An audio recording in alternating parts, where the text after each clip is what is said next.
Hey everyone, welcome back to Breaking the Cycle. I'm Kelly, and this is episode 9 of the podcast. And if you're new here, this is also my Substack newsletter read out loud, so you can learn on the go without losing anything. I had a client recently who was doing everything right, working out 5 to 6 days a week, meal prepping every Sunday, supplements, meditation, the whole thing. And she was freaking exhausted, gaining weight, constantly sick, couldn't recover from her workouts. She looked at me and said, I don't understand. I'm doing all the right things. So why do I feel so terrible? I looked at her and I asked her this one simple question. How much are you sleeping? She said 5, maybe 6 hours, but I'm fine. I've always been like this. And there it was. She was ignoring one pillar, the foundational pillar, and it was quietly destroying everything else she was working so hard to build. Today, I'm breaking down the 5 pillars of health, why all 5 matter, and why doing 4 of them really well while ignoring the possible 5th one will still leave you feeling like hot garbage. Let's get into it.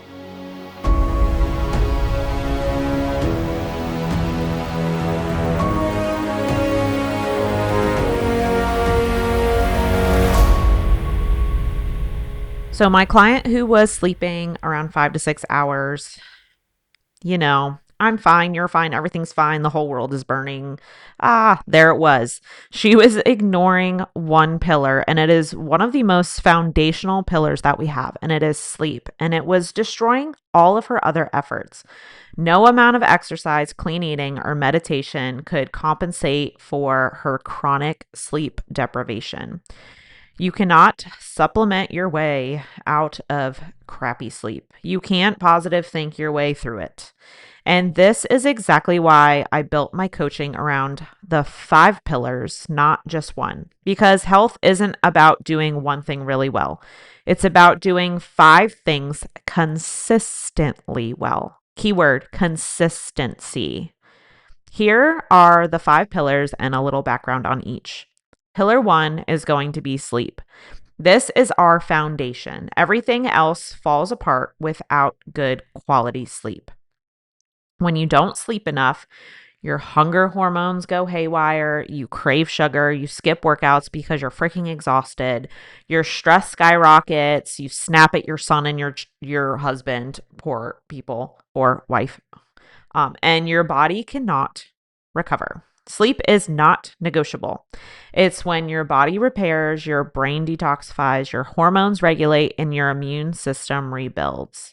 7 to 8 hours is ideal and non negotiable if you want to gain muscle, gain your health back, and reduce possible diseases in the future. Pillar number 2 is going to be stress management. Chronic stress is the silent destroyer of health. It raises cortisol, which increases inflammation, disrupts sleep, drives weight gain, especially around your midsection, tanks your immune system, and ages you faster. You can eat perfectly and work out daily, but if you're chronically stressed, your body is in constant fight or flight mode. Nothing else works properly. And let's be honest, show me somebody who isn't stressed. Anybody that I talk to, any business owners, anybody that is a parent, anybody that owns multiple animals, you don't even have to be a parent. If you have multiple animals, you get home and the dog has ripped up the couch cushions that you just spent $500 on. Doesn't matter what it is. Stress is constantly destroying us. And there's one other thing that I want to talk about real quick. Back in the day, they didn't have phones. They didn't have notifications dinging on our Apple Watches. Literally just when I wear my Apple Watch, and if I don't have my phone on Do Not Disturb, and there's Instagram and there's emails popping up, my watch is constantly buzzing. Literally every time I feel like my watch buzzes, my stress gets higher. So stress management is not optional. It is survival. Pillar number 3, recovery. So training obviously breaks down your body, and to build muscle, you do it in recovery. Recovery builds it back stronger. If you're working out hard but not recovering, which can include stretching, mobility work, rest days, heat therapy, proper nutrition, little plug, get a massage because, that's how I started this whole shindig. You're just accumulating damage. You don't get stronger in the gym. You get stronger when you rest. Pillar number 4, nutrition. Food is fuel and medicine. So what you eat affects your energy, your mood, your recovery, your sleep, your inflammation levels, your disease risk, everything. You cannot out-train a bad diet. You can't supplement your way out of eating processed garbage all day. So if you eat fairly healthy foods, pretty clean, nothing like high sugar, high junk, you don't run through McDonald's drive-thrus all the time. If you work out after you eat the healthier food, you feel freaking fantastic. You feel wonderful. You feel like the car is running on premium fuel. Eat some crap. Let me know how that feels. You're sweating your ass off. You feel like crap. You feel like you can't make it through the workout. And that just shows you that your body is not running on good fuel. So, whole foods, adequate protein, hydration, it is the foundation for nutrition. Pillar number 5 is going to be movement. Your body was designed to move. When it doesn't move, everything breaks down. Movement is not about weight loss or looking good. It is about the longevity game, bone health, mental health, disease prevention, and being able to do life without pain or minimal pain. Strength training, daily walking, mobility work, movement is medicine. So here's the thing. All 5 pillars work together. They're interconnected. When you sleep well, you have energy to work out and make better food choices. When you manage that stress, you sleep better and you can recover faster from workouts. When you eat well, you have fuel for movement and your mood improves. When you move, your stress decreases and you sleep deeper. But when you ignore just one of the pillars, the whole system can start to collapse. You can't exercise your way out of chronic stress. Unfortunately, you can't eat your way out of sleep deprivation. You can't meditate your way out of a sedentary lifestyle. You need all 5. So here's what I want you to do. Rate yourself honestly on each pillar, 1 being absolute shit garbage, and 10 being you are a freaking rock star. Let's go sleep, stress management, recovery, nutrition, and movement. And be honest with yourself. On a scale of 1 to 10, where do you rate yourself on all those? Whatever scored lowest, that's where you start. Not all at once. Just pick 1 pillar. Focus on it for 2 to 4 weeks, build the habits, build the skills, make it consistent, keyword, then move to the next one. Brick on top of brick until a house is built.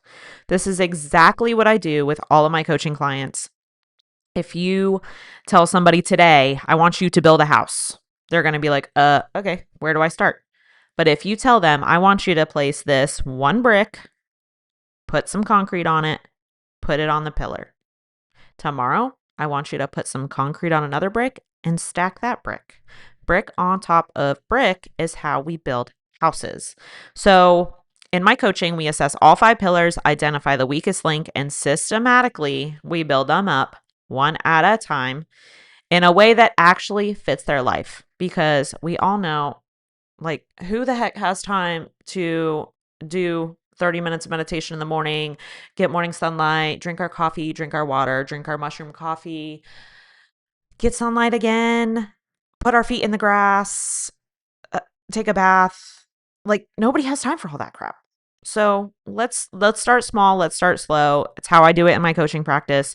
I work with how the person's life is, how busy they are. And if you could think of one thing to do on your hardest day, a day that falls apart, like you wake up, you're sick, your child's sick, puking in the toilet, you have 18 projects due at work, your husband or wife is freaking out because they don't have clean clothes and the laundry is piled to the bejesus belt.